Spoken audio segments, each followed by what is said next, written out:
Welcome to this week's End of Days Update, coming to you from Tulsa, Oklahoma. We had such a great time this last weekend in Laconia, New Hampshire. Great crowds, such a hungry church. They love end times, fun to be there. If you're anywhere in Mississippi this weekend, we'll be in Hattiesburg, Mississippi. We'll be there Sunday morning, Sunday night, and Monday night. We'll have a great time getting into the Word there at Victory Church. They are very much an end time church. It's really cool to go to so many places every week that people are hungry. I mean, it's like we're getting so close to the coming of the Lord. People should be ballistic. I've always said this many times. We should be so happy that people tell us to break that pill in half. I mean, there should be such a joy and an expectation. And that's what the update's all about, is looking at everything that's happening around Israel that blatantly and clearly shows us how close we are to the coming of the Lord. I think I talk to people every week. Someone will go, well, you can't tell when the Lord's coming back. Well, he put so many verses in the Bible to show us what it would look like so that we would know what to do. We'd make changes. Just when you talk to people, go, well, you don't need to hear about end times. No, if you know when the finish line is, you can make adjustments with what you're supposed to do to make you hustle better. So it's not an escape theology, it's a hustle theology.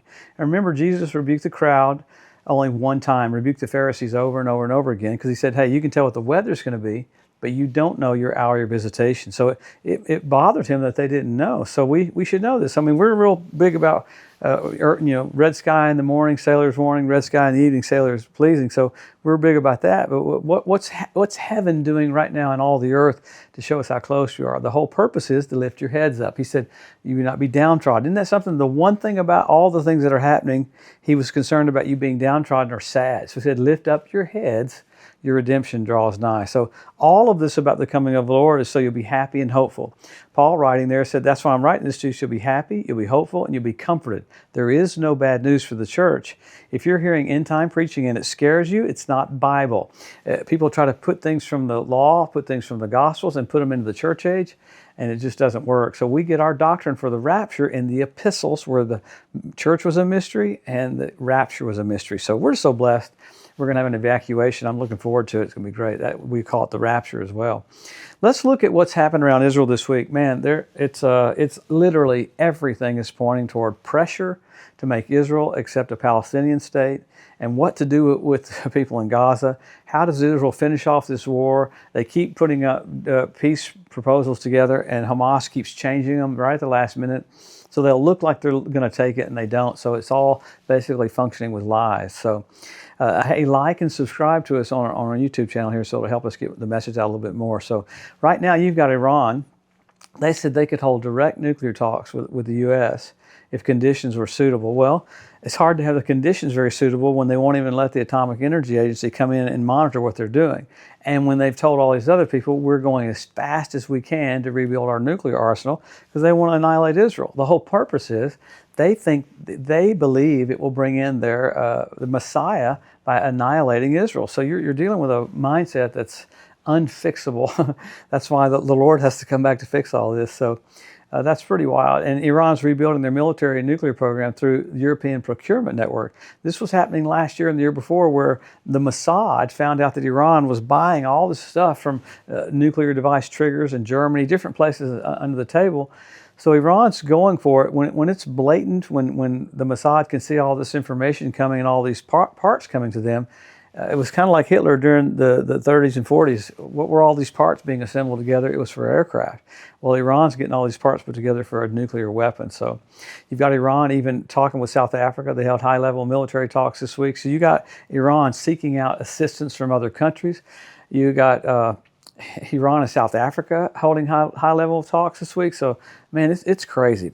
You got Israel in talks with South Sudan about the possibility of resettling the Palestinians from the Gaza Strip to the East African country. There's this massive pressure to take care of all the Gazans. I don't hear any massive pressure to take care of Israel. There's no massive pressure on all the nations to go, you know what, they were attacked, they were brutally attacked. It's the equivalent of 39 9/11s, and you don't hear one nation say anything about that. So I'm intrigued that Israel has to stand alone with all this stuff. I mean, we had people picketing a service I was in a church the other day. Thank God these guys came out and shut them up. But even, we were talking today in Tulsa, you got people on 71st Street coming against Israel. So what a bizarre thought pattern it is right now for the coming of the Lord. You have the Israeli Defense Forces killed 5 Hamas terrorists posing as World Central Kitchen aid workers in Gaza. I mean, when you have those guys posing as aid workers getting access to kill Israelis. Nuts. Netanyahu to Iran, they said to the Iranian family or land there, rise for freedom and we'll help rebuild your future. I love it that Netanyahu is trying to give them some hope, even though their leaders are crazy. The people of Iran are not crazy. They want to get out from under that kind of thought pattern. You've got an Al Jazeera journalist, which was killed by the IDF. Man, come to find out, Al Jazeera this whole time has had all these terrorists working for them that are propping up Palestinians. Pretty amazing to see the lies that are perpetuated against Israel. Now, this is big. You got Trump and Putin meeting this week in Alaska on Friday. It's such a underscoring of all this happening in all the news the next couple of days. I think the intriguing part is you got Putin going crazy in the next few days, and then the last couple of days too, bombing the Ukraine. Said he'll go for a land swap, but even before he goes for a land swap, Zelensky to go with that. But Putin's trying to bomb and annihilate as much land as he can, to take as much as he can in case there's a peace agreement on Friday. So it's kind of tough to have a peace agreement with a guy that thinks like that. So very interesting times. Why would it be like that? Because Russia's going to come down on Israel, and 82% of them to 85% of them will be wiped out. You've got Pakistan's army chief said, we're a nuclear power. If we go down, we'll take half the world with us. So, man, you got India and Pakistan going back and forth with verbal jabs. You got Taiwan and China going back and forth with verbal jabs. You got Putin, he doesn't even have to do any verbal jabs. He's physically doing it. But you got Turkey right now blaming Israel for everything that's happening in Syria because they're wanting to kill all the Kurds. New Zealand, you got euthanasia has risen for almost 40%. They're pushing for more. That thought pattern of death, a thought pattern of annihilation. You got Bill Gates introducing a new birth control pill to Africa that lasts for 8 years. So you have this mentality right now before the coming of the Lord that it's just far left as it can be with weirdness, and it's just basically Satan trying to take over the world. But you know, we go through all of this every week because it sounds scary, but it's not. It's showing us how near we are. I mean, signs aren't there to scare you. They're there to wake you up and go, hey, I'm almost at my destination. So we always go back to the Bible. What's the Bible say it would look like right before he comes? Number one, Israel regathered, happened in 1948. Number two, Jerusalem went back, happened in 1967. Jesus said the generation that sees those two events won't pass away till all is fulfilled. But then you got the Hebrew language restored. You got the Ethiopian Jews brought back. You got the fertility of the land of Israel. You got the revival of the Roman Empire. You had fish in the Dead Sea. That's pretty radical. You had the Dead Sea turn blood red where Sodom and Gomorrah were. I mean, that happened on the Day of Atonement last fall. This week, you had the Sea of Galilee turning blood red. Now, that's a first. You haven't heard that at all here. But you had the Dead Sea turn blood red. This week, you had the Sea of Galilee turn blood red. I mean, that's pretty crazy. And you had foxes up on the Temple Mount. You had the ritual baths around the Temple Mount fill up with water. You have all these things happen with animals. You have birds, 172 different species of predatory birds show up in the land.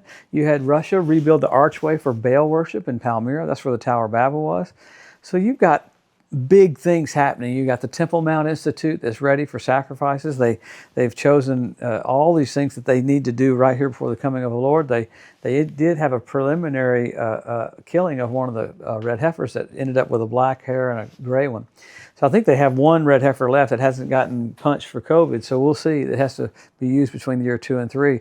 That's at Shiloh. A big deal came out we talked about last week about them unearthing the Ark of the Covenant.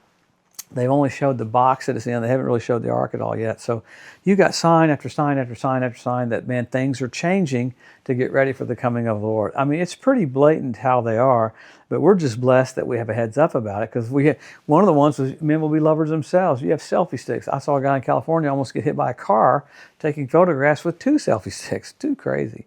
So you have tons of signs. And then you go to signals. What were the signals? You had blood red moons on Passover and Tabernacles a few years ago. Pretty amazing. God goes, okay, I died for you, I'm coming back. I died for you, I'm coming back. When's the last time you had 4 in a row on Passover and Tabernacles? NASA calls it a tetrad. 1967 when Jerusalem was won back. Wow, 1948 when Israel's made a nation. 1492 at the Edict of Expulsion when the Jews were kicked out of Spain. So remarkable things happening, coinciding with signals in the heavens. That's pretty wild. But then you have the Bethlehem star. You had the birth of Jesus. Some planets came together. King planet, Jupiter, Regulus, Regal, came together with Venus. All 3 of them at the birth of Jesus. The constellation was Virgo. You had this happen again this last year. Wow, we have a Bethlehem star coming to pass. Jupiter, Regulus, Venus coming together. What was the constellation? Leo, he's the lion of the tribe of Judah. So natural things happening. with physical things happening that are supernatural, basically pushing to show us Jesus is about to come back to the planet. So what do? Help our local church, help our local pastor, and we hustle. We don't fit church into our life. It is our life. So there should be great joy, great expectation, just absolute, almost freaking out because we're about to see the King. Listen, we're about to see the author of life. We're about to see the Alpha and the Omega. We're about to see the righteous branch, the first one born from the dead, the brightness of the glory of God. Wow. We're about to see the King of Kings and Lord of Lords. Everything should focus around Jesus. We're about to see him. Well, we'll come back next week. We'll see what all's happened. Man, all these things will be leading up to the event, the grand event, Jesus coming back to the planet. Have a blessed week. We'll see you next Wednesday. Thanks for joining us today at the End of Days Update. If you'd like to be notified every time there's a new post, just go to the edu at josephmorris.com and subscribe to receive email alerts. If these posts and updates have been a blessing to you, please consider making a one-time donation to help get the message out, or even becoming a monthly partner with Joseph Morris Ministries. Thanks again for tuning in to the EDU, and we'll see you next week.